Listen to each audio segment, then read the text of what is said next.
Good morning, everybody. Wakey, wakey, egg and bakey.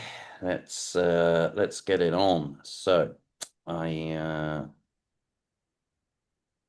I've got a little trade and view stuff to first of all, let's move some of these boxes. All right. So I'm going to flick between the daily chart and the weekly chart to have a look at the Bitcoin. So on this daily chart, then, right? If we take when we were at 126 and we had that huge move down to 80, right? And then we just kind of chopped sideways and wasted time. We lost the big level, kind of chopped sideways, went up a bit. Oof. Then we started to lose the next level, and we lost that again pretty aggressively, like some pretty damn big moves. And we went outside of this liquidity pool here to grab some liquidity. We had a bounce back up to the 2021 all-time high, and then we just wasted time, wasted time, wasted time, wasted time. And then we did eventually get this little spur out to the 82,500 ceiling that we'd lost back here, and we couldn't get over it, right? So categorically, that level is now lost, okay? Then we start quite a pretty big move down again. And this time, if you look, the move went a little bit lower than what it did there. So we had the same liquidity grab, deeper, less of a reaction, less of a reaction this time. So can it challenge for 69,185? That seems the obvious target. Okay, it would need to weekly close above it, reclaim it as well. Then we could be talking about moving up to the 73. So do I think it can get to the 69? I think it's got the intention to do it, but we can obviously look at the open interest, right? It's got the intention to do it, but has it got the balls to do it? Are there enough people that are interested in Bitcoin, right? Is Bitcoin cheap enough at the moment? Now, I'm going to cut that off as what might seem like in the middle of the flow because I want to discuss like what is cheap Bitcoin, okay? And Maurizio, you can comment onto the validity of this idea. Okay. Mm, Let's say that you got a long-term outlook for Bitcoin, okay? That's today's price. Let's say, because we like to guess, let's say that the bear market goes to about 49, okay? And let's say that you believe, you, an individual, not me, you believe that Bitcoin will at least get back to old all-time highs. Okay. Well, at the current prices today, that's showing long-term investment in Bitcoin with a risk to reward of almost four. So if we were to get just a little bit lower, say 45, and we were to go a little bit higher, then your risk to reward is, well, no, because that one would actually come down if we were going to be lower. So I did that incorrectly. And let me reset it to the old all-time highs because I thought it should be a bit bigger. So that's a 13x reward on Bitcoin if you buy at 51. And if you believe that it's going back up to all-time highs. If you sat out there thinking that Bitcoin's going to the moon at the moment, I'm sorry, but you're deranged. We're clearly in a bear market at the moment. And this should be the time that you really fucking start getting excited. Because this is the time, if you were to buy Bitcoin today and it was to go down tomorrow, and you were to buy it tomorrow and it was to go down tomorrow and you were to buy it again and you would keep buying, the macro reward, well, I think it far outweighs just fucking around trying to take a little trade here, take a little trade there. And that's the power of Bitcoin. So, am I talking shit, Maurizio? You want the truth? No, I'm just kidding. No, you're not. I did talk about what we've been talking about here, like the power of DCA, you know what I mean, into the future, right? Like as things goes down, especially on Bitcoin, right? And I'm gonna talk about a few things that happened over the weekend that I think that narrative will play out. Now the question is, and this is Bitcoin going to get to 51 or not? Period. You know what I mean? Like, because one of the things though is not get married with a level, right? You know what I mean? And that Mm. because you don't know, like you know what I mean? Like we might get to 51. If I get 51, I buy more, right? If I get to 42, I buy more because my long-term narrative on Bitcoin is like that. That's just my personal view of it. This is not trading. This is just long-term sort of buying and holding an asset as per it is, right? With trading is a different category because you don't know if we're going to clear those levels. We don't know if we're going to go down farther. We don't know if we're going to reach that high. We don't know, right? We're Mm. just making assumptions. In my view, long term, as an like, there's two things that I always play out in my head, like the investing side of things and the trading side of things. There's two completely different mindsets. My investing side of things, I keep buying Bitcoin long term, period. And that, There we go. that fucking portfolio is being played out, man. Like if I didn't do anything, like if I didn't do trading, um, that portfolio Mm. keeps moving, Leading right? up Huh? to before this last kind of cycle, which was, a bit flat Yeah. for altcoins, right? Well, I might have looked at my portfolio and said something like 60% Bitcoin, 40% alts, or 70% Bitcoin, 40% alts. Whereas now Yep. I'm thinking, fucking now 90% Bitcoin. Depends how safe, like how this is now depends in how safe you want to play your portfolio. Your risk, this is your risk aversion, right? Like this is the Mm. same thing if you do have a portfolio in the stocks, right? And you do, let's say, same ratio in terms of S&P 500, which is the safest shit, is the less one that's gonna pay out, but it's safe. Mm. So if you allocate 70%, so you know that it's going to be good on long term. Same Hmm. thing with Bitcoin, that I see Bitcoin as my safest haven in crypto, right? Hmm. So if, for instance, for my baby, for my kid, I'm only doing Bitcoin because I don't wanna keep an eye on alts and shit. Like it's too much, too volatile. I don't know if those alts are going to last forever. I do have a thesis for Bitcoin, therefore that's the only thing I'm doing for her, right? Period. Right? When you know when you have a portfolio and then you have gains, then you can allocate a little bit of risk on all the stuff, right? But I just don't have bandwidth to think about anything else with all the portfolios. So it depends of your execution. You know what I mean? Like mine, right? Personally, I have 60% bit, 60% sort of in between 60%. I have Ethereum still and Bitcoin, right? And the other 40% I do other alts. I do the same DCA. That's my long term shit, right? Take care of every fucking month. I don't care. And then I do have my main, which is my trading stuff. You know what I mean? And it becomes a wheel. The trading has to produce income or gains or losses, and then when you get those gains, then you split it into baskets that goes into fits the wheel into your long term stuff.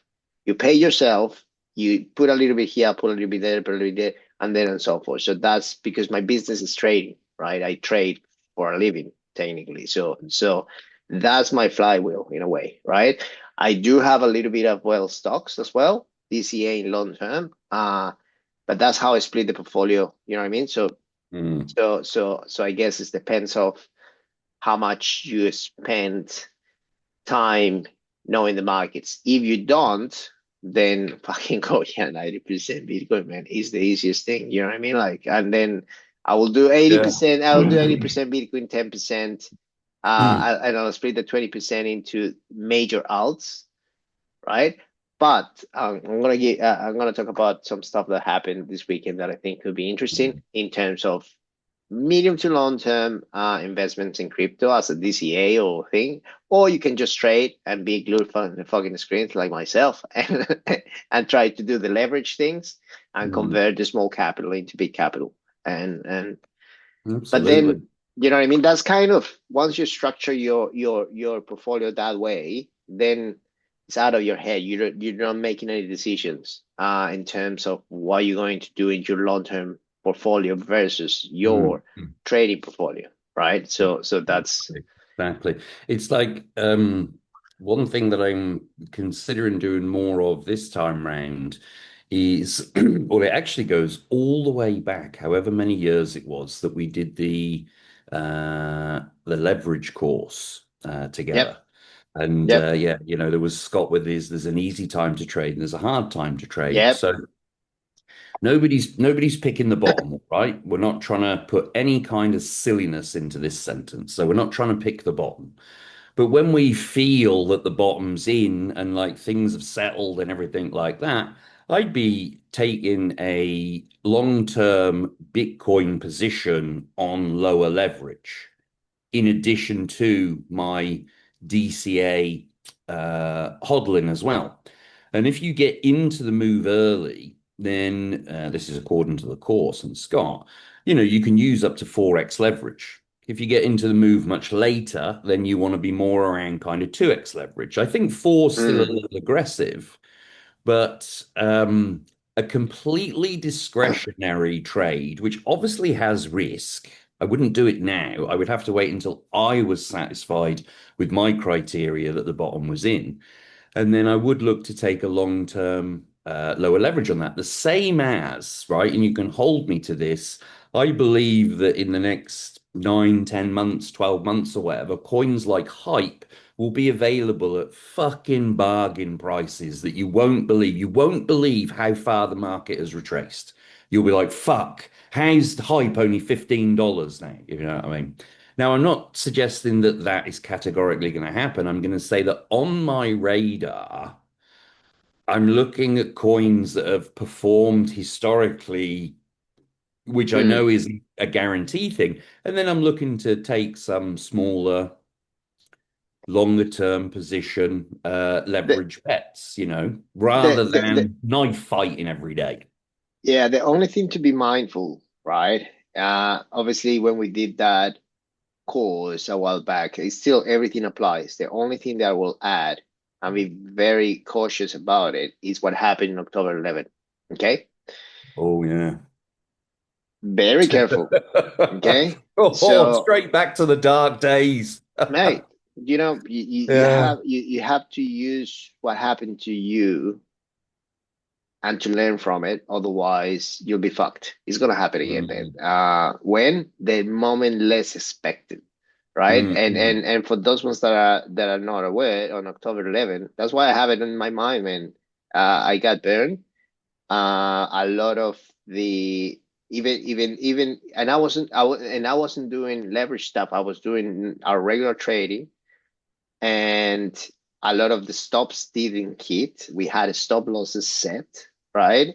And therefore they liquidate the account, right? mm, So mm. that's All right, that's I'm going to you push know back. This is rare that I attempt to so push back on Maurizio, and this could end in tears, right? Okay, yeah, so my immediate reaction to that is you're highlighting an outlier, a black swan event, something. yep, How do I mean, I can't plan for it. Isn't that the whole no, context of these things? exactly, So you will probably get into it. How do I yep, actually use that information then if I'm like, oh, well, I might get wiped out at some time? exactly. So how do you protect yourself? Hmm. Period. You know what I mean? Like those are the things that it happened to me in FTX. Remember? Fucking FTX, I still have Oh, it, fucking right? hell, yes, I do, So bastards. I did know that, and what did I did prior FTX that saved me in a way, right? That I'm still saying, and I didn't lose everything, right? I know we talk about it so many times, which was number one, splitting your capital among different exchanges, right? That's a risk that's one risk that you can take off the table, right? So you don't have 100% of all your capital in one fucking exchange. That's the third Mhm. party, like it's called third party risks, right? And we did talk about it so many times, right? Yeah. That's why we have multiple exchanges. That's why with FinRep we created, the second account, things like that, decentralized. You have now centralized. That's why. That's the main reason why, right? That's what we learned from FTX back in the day. Am I still Mhm. applying it? Of fucking course, man. Now I have centralized and now have Hype and now I have other exchanges in where I can trade. Can it gets annoying because you have to trade multiple venues? Yes, fucking does. But I'm protected, right? Mhm. Um, number two. Now we're going to October 11. All right. What did I learn? Crypto is fragile. Systems are fragile, right? So um unless there's two things in terms of execution that you can do. Obviously, the first thing is splitting the capital among different exchanges. That's number one. That still applies. It still saved me. I didn't lose everything. I only lose everything. I only lose the leverage side that I had with Hype, and that this happened in Hyperliquid, man. It happened in all the exchanges anyway. Mhm. But all the leverage trading that I was doing, it was Hyperliquid. Number two is you could use isolated margin, okay, in trading. So you use cross margin and isolated. When you use cross margin, you're telling the exchange to use pretty much all the is good for growing the account because Mhm. you take a good trade, then you take some profit, and now you can actually use that to leverage more and leverage more and leverage more. That's how we grow accounts, right? Mhm. Isolated margin, it takes the position, it takes that piece of position, put it aside, the margin required for sustain that. So if market goes against you, and even if you don't hit the stop loss or the stop loss doesn't get hit, you only lose that portion of the account. So you lose 20% of the account on any given trade. And is That's that one thing. unchanged now that Hyperliquid have brought in the unified account? So we did we did mention before the unify gets tricky because Mhm. now if you do have more capital, like if you're using the unified and you're using Bitcoin or Hype or so to use that collateral in order to trade, I will be Mhm. even more cautious on that regard, right? And do isolated margin per trade. Mhm. You know what I mean? So you don't get burned in the whole account. Let's say you put one Bitcoin in, right? I got So that's one of the you All know what I right. mean? Uh, So those are the things that I will be putting in place that is after, interesting. right? After, Mhm. so if something happens, yeah, okay, you lose 20%, but fuck it, you don't lose the whole thing, man. Yeah. Yeah, so Oh, that's good to um, know. That's good to know. mm, All right, so I'm going to go off the camera now because I'm busy with a AI job. I told Fable to become a quantum computer uh, and to Fable. steal all of the Bitcoin from the American Department of Defense, and it was working. It was working. My So wallet it was was your filling up, fault. It and they was your took it fault. offline. Fuck, man. All right, let's. I was about to rule the world. I was. I said to it, find Satoshi Nakamoto and give me his credentials. I'll be Man, right back, sir. this is something that I'm going to be highlighting today because I think there are opportunities because of what happened. Unfortunately, I was yeah, over You the were living weekend, your life, man. You got to have man. some time away Uh, from this and yeah, computer. but let's go through Yeah, let's Bitcoin. do So it. first Let's of do all, it. how do you guys feel? How do you guys feel about crypto, Bitcoin, the whole fucking thing today, man? It's been really volatile, but it's been good. Uh, so Ian mentioned a really good level about the 69 level, but on Friday I've been talking about this level here, the one that we just currently breaking, right? The 65,000 level. Why why that level is important for me in order to break it, because this is sort of the level that is being cleared of those liquidity here, right here. So you have that gap. So probably it's looking pretty good, right? It's looking pretty good. So we do have a lot of things happening right now with, it's going to be a peace deal. It's not going to be a peace deal. I think a lot of things driving that market, a lot of things, but fucking again, yeah, it's quite interesting that Trump announces things Friday afternoon. And I'm going to talk about what happened with Claude and Anthropic. I don't know if you guys know, but I think it's significant what's going on from that perspective. So give me your views in terms of Bitcoin, where you guys at the moment before I start mumbling around all my thoughts.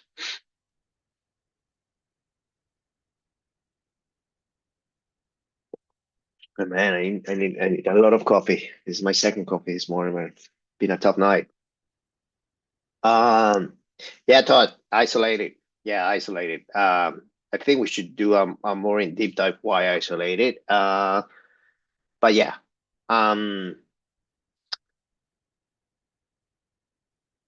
yes, Vincent, I think so. It will and will, yeah, it's one of those things that there's so many news headlines and things like that that are going on. So let's see how the market prices those things, what's going to happen. But there's a few things that I'm watching in crypto that are going to be very interesting, due to the fact of what's going on, like with the world technically and with AI. Very important. Marlon, yeah, probably. We don't know. Honestly, I don't know if this is going to be the bottom. I don't know. Like if we talk, let's go through what we see from the weekly perspective. Obviously, I'm watching the same levels that everybody's watching, the same levels that um, Ian, of course, is watching. So we have the next level down, 51, give or take, or probably this gap right here between 40 9 and 52, right? From the weekly perspective. Now, something interesting last week, we almost tried to actually break this structure. We did not break that structure, even though it looked fucking horrible. So now this could look, right, in terms of probabilities, right? This could look that from the weekly perspective. Let me just delete these things. All right.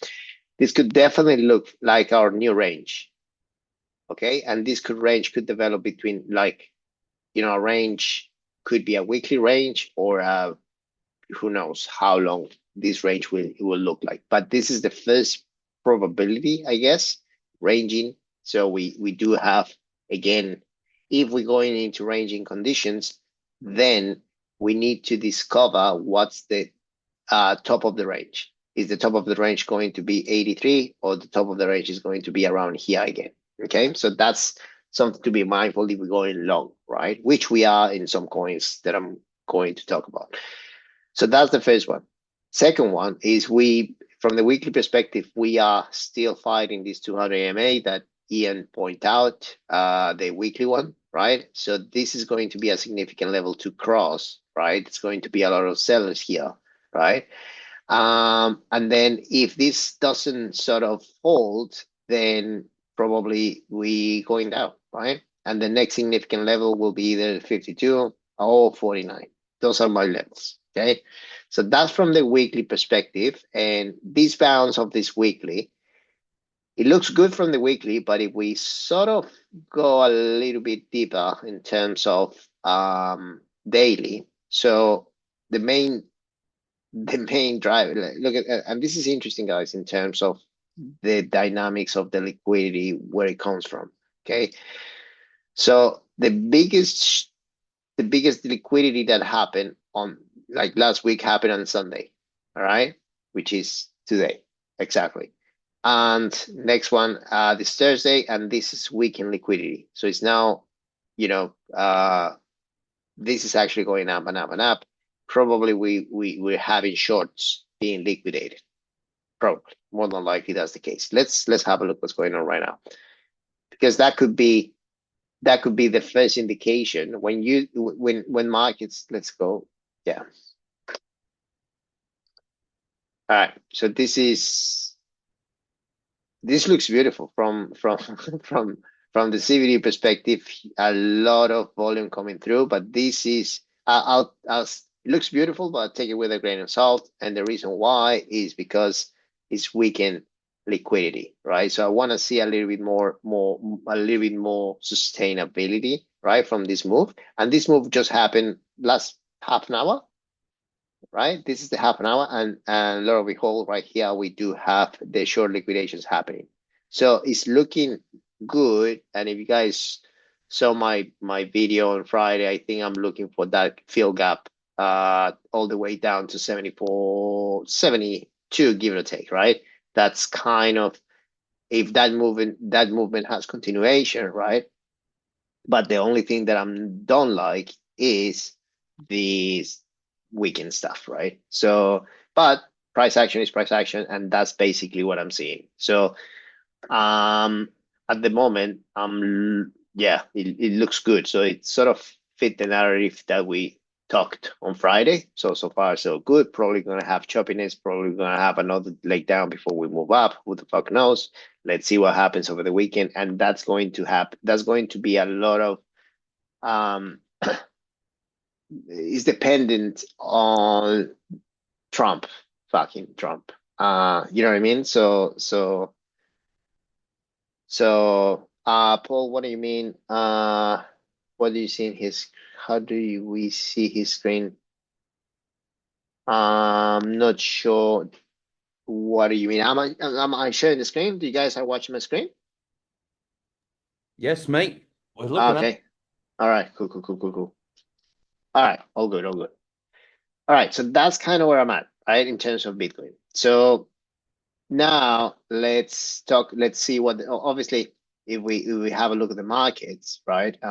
In general, let's start with S&P 500. So S&P 500, it looks like it's going to like just open with this gap, and obviously we will see definitely the New Year session if the liquidity keeps going.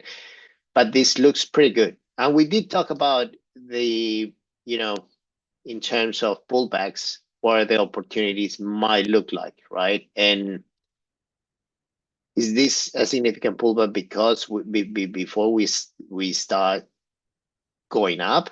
The interesting about the interesting thing about the S&P 500 that you guys have to know, or anyone, is obviously the S&P 500 is the index of the 500 most valuable companies, right? This is the amount of liquidity going into a stock. Right now, a lot of this is driven by uh, technology, tech, right? The Googles, the AIs, the all that sort of stuff. The interesting thing that happened over the weekend or last week is the IPO from SpaceX.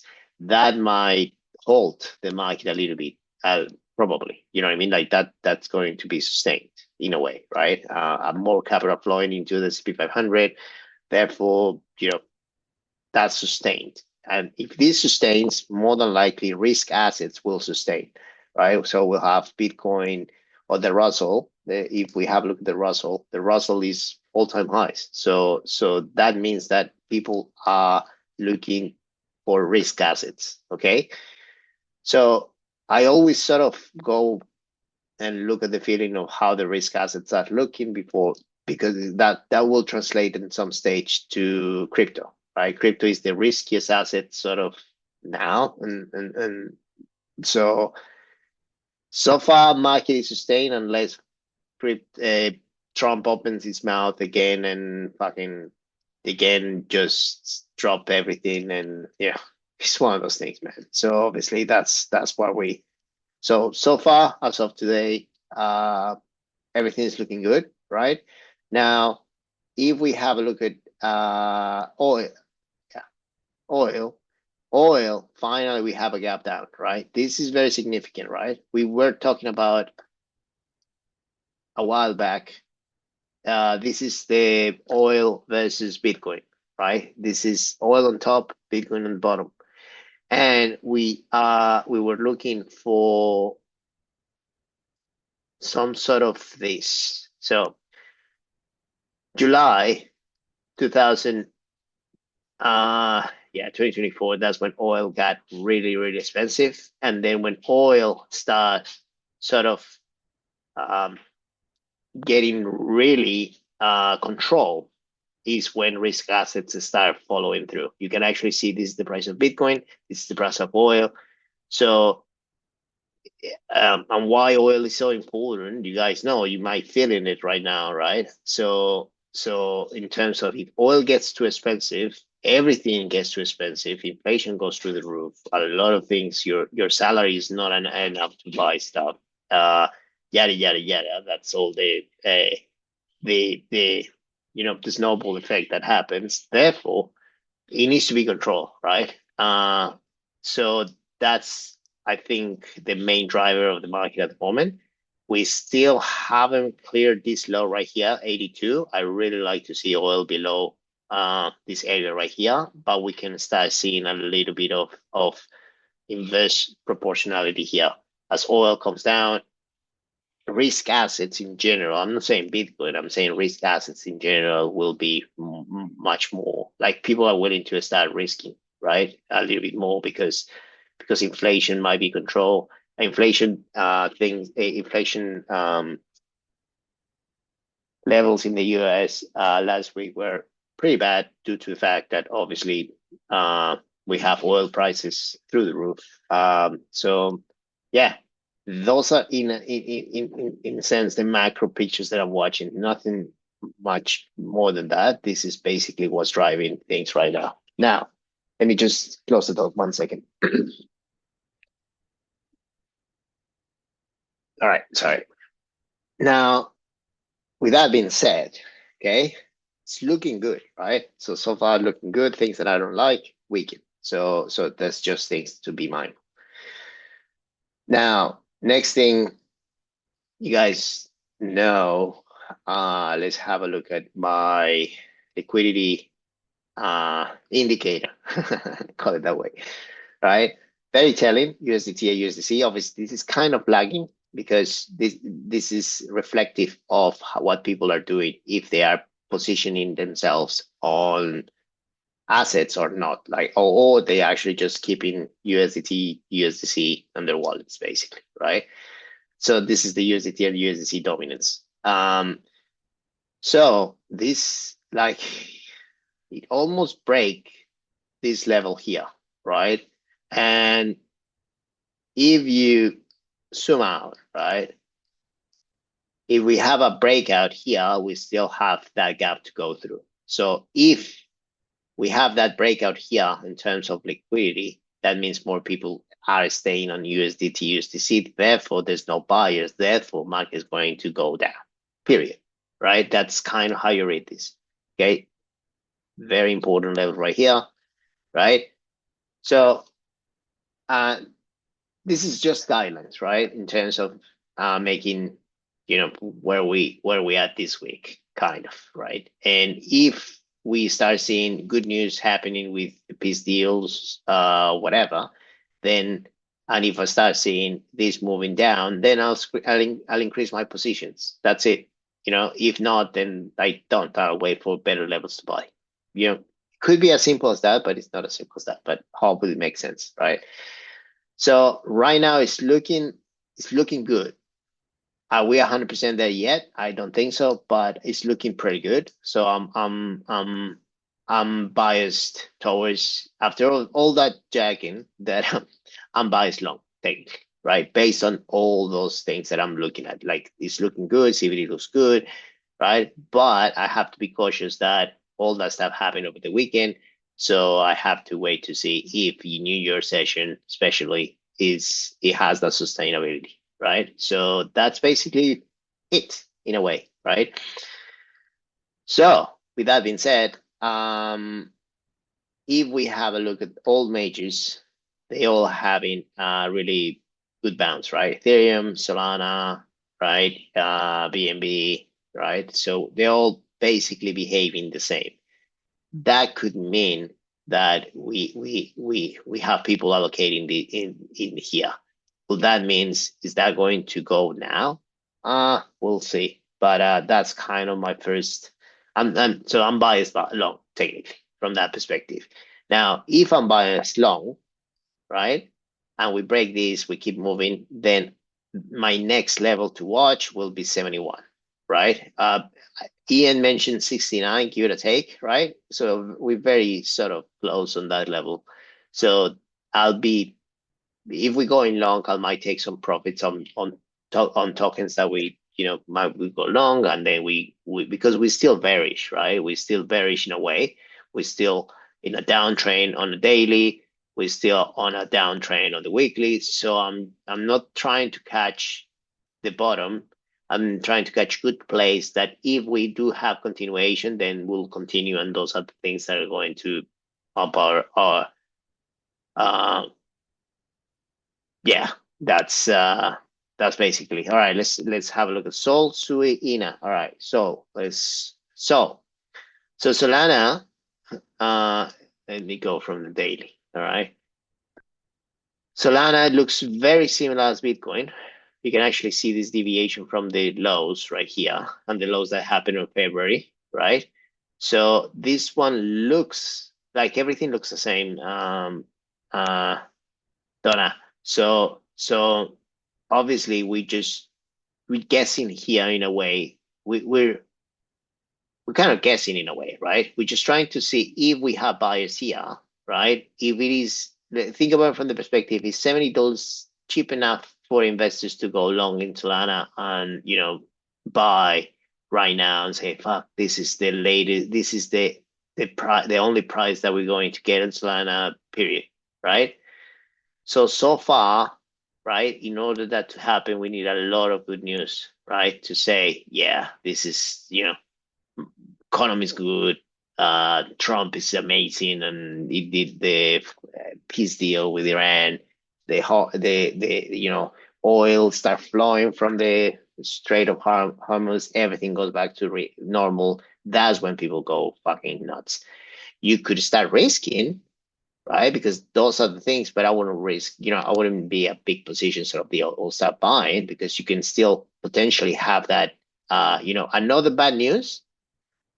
And trust me, this is going to be doing something like this in another bad news. And we still sort of, from a structure perspective on Solana, we're still bearish, right? We do have good opportunities to actually climb back at least all the way down to 100, right? But if you play that game, you're playing the mean reversion game, okay? And this is a mean reversion. The best game is to play the trend game. So check this out. For instance, obviously, it's gonna look like we're gonna miss a lot of the movement, but think about it from the perspective of what happened of April, then like this, something like this, and then you go a little bit heavier with leverage right here, and then you capitalize on this move. You know what I mean? But then you are in an uptrend, right? So you can risk a little bit more. That's kind of this is from a trading perspective. Now, if we talk about from the DCA investor side of things, Solana, I still buy Solana, like I mentioned at the beginning. I do have Ethereum, Solana, BNB, majors split into different categories. I just keep buying long term, because long term, I still think those ones are going to be around, period. At what price? Who knows? The good thing about DCA is obviously you do it in spot. I do it automatically. I don't even think, and that's a long term portfolio that I'm gonna have, because I don't care what the price is going to look like. What DCA does, and quickly here before we move, let's say you buy here, you buy here, you buy here, you buy here, you buy here, you buy here, you buy here, you buy here. Your average price keeps going down and down and down and down and down, right? That's what DCA is all about. Now, when the price moves up, then your average price probably is going to be around here. That's when you're going to capitalize on, right? The problem with DCA is you have to be very, you have to understand the technology. You have to be willing to hold a loss for a while, and you just have to love the crypto, man. You just have to love it. That's it. Otherwise, you're not gonna keep buying that thing, right? So that's the difference. Okay. So let me talk about the important things today. All right. I think I extended too much. So what happened over the weekend, I don't know if you guys knew what happened about Claude and Anthropic and Mythos and Fable. What do you say, Ian? Fable 5? Fable, yeah. Yeah, because All this is right. the confusing bit. It's like Fable Yep. is a Mythos release. So Fable's like Yes. part of Mythos. Yeah, yeah. And All just right. to be a misery, we've got about 3 minutes left, okay? Are you fucking serious? Only three Yeah. minutes. All right. All right. What happened? And be very careful with this. Okay, so Mythos Fable 5 was released by Anthropic, one of the most powerful models. I only tried it once. And what happened is that the US government actually banned it's supposed to be so powerful that obviously it's against the security, national, and all that sort of stuff. All right. What are the implications of that? The implications of the government having control over the AI companies is now you do not have sovereignty about the AI that you use. That's fucking significant. All right. In terms of economy, in terms of AI, in terms of liberty of AI, call it fucking that way, liberty of speech or whatever. So, where are the opportunities right now that I'm focusing on? On AI decentralized infrastructure. I think that's going to catch a lot of the eyes right now, and you could see it. So, where are they? And we already went into some of them. So we have Tau. Tau. This is the reaction of Tau on the news. All right, about 32%. Right, that happened yesterday. Unfortunately, we got to stop out on Tau on our entry. This is, but I'm going to be looking for re-entries on Tau. Guess one. Guess the other one. Guess the one that I'm fucking VVV. All right, I think VVV now could catch a lot of eyes, man. VVV is doing fucking well. VVV is a very interesting model. Is the only sort of decentralized model that you can actually run models that are not controlled, that have no guardrails. It's very dangerous, right? You can do anything, but it's free. It's decentralized. Is so a lot of people are going to be looking into that sort of areas. We have Nilian. So Nilian is a way to train models. It's an AI company that looks for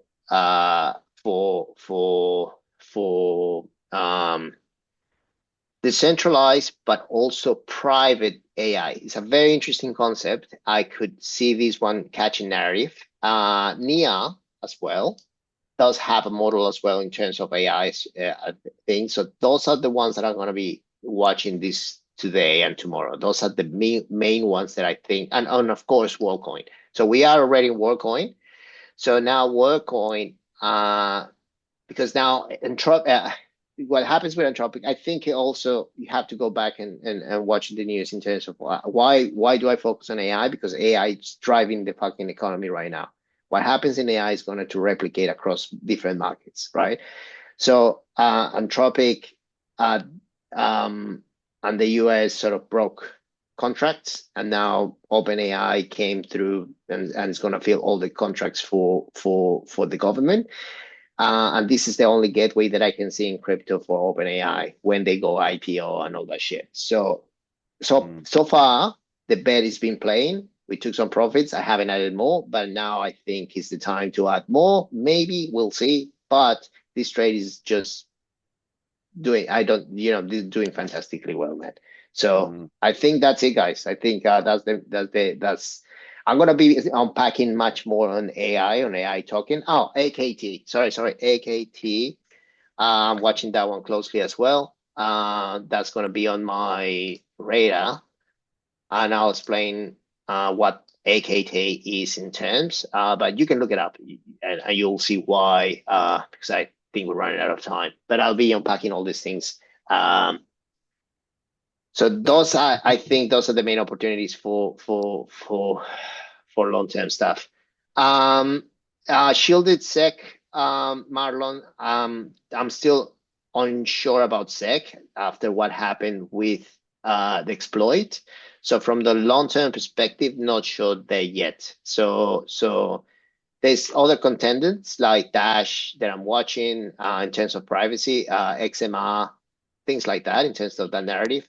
But I think this is going to be a lot of action on these coins this week. Okay.